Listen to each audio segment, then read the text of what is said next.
దేవునికి మహిమ కలుగును గాక. మన ప్రభువును రక్షకుడైన యేసుక్రీస్తు నామంలో అందరికీ వందనములు.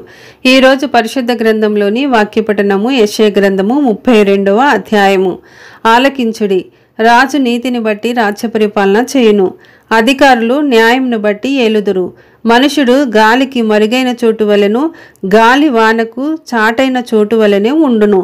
ఎండిన చోట నీళ్ల కాలువల వలె ఉండును. అలసట పుట్టించు దేశమున గొప్ప బండ నీడవలెను ఉండును. చూచువారి కన్నులు మందముగా ఉండవు, వినువారి చెవులు ఆలకించును. చంచలుల మనస్సు జ్ఞానము గ్రహించును, నత్తివారి నాలుక స్పష్టముగా మాటలాడును. మూఢుడు ఇక గనుడని ఎంచబడడు, కపటి ఉదారుడనబడుడు. మూఢులు మూఢవాక్కులు పలుకుదురు, భక్తిహీనముగా నడుచుకుందురు.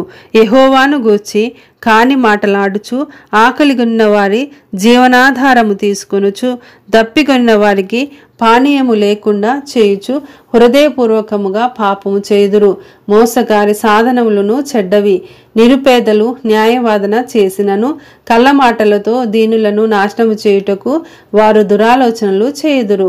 గనులు ఘనకార్యములు కల్పించుదురు, వారు ఘనకార్యములను బట్టి నిలుచుదురు. సుఖాసక్తి గల స్త్రీలారా, లేచి నా మాట వినుడి. నిశ్చింతగా నున్న కుమార్తెలారా, నా మాట వినుడి.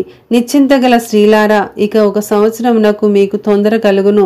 ద్రాక్ష పంట పోవును, పండ్లు ఏరుటకు రావు. సుఖాసక్తి గల కన్యలారా, వణకుడి. నిర్విచారణులారా, తొందరపడుడి.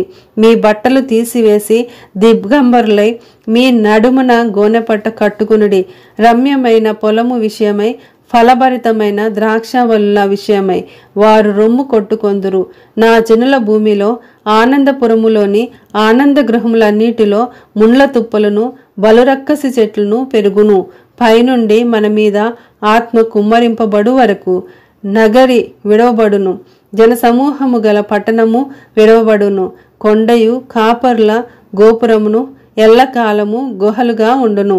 అవి అడవి గాడిదలకు ఇష్టమైన చోట్లుగాను, మందలు మేయు భూమిగాను ఉండును. అరణ్యము ఫలభరితమైన భూమిగాను, ఫలభరితమైన భూమి వృక్షవనముగా ఉండును. అప్పుడు న్యాయము అరణ్యంలో నివసించును, ఫలభరితమైన భూమిలో నీతి దిగును.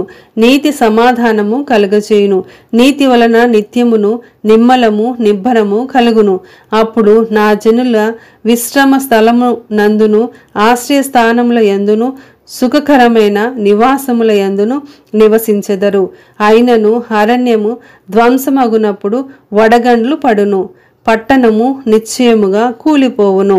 సమస్త జనముల యొద్దను విత్తనములు చల్లుచు, ఎద్దులను గాడిదలను తిరగనిచ్చు మీరు ధన్యులు.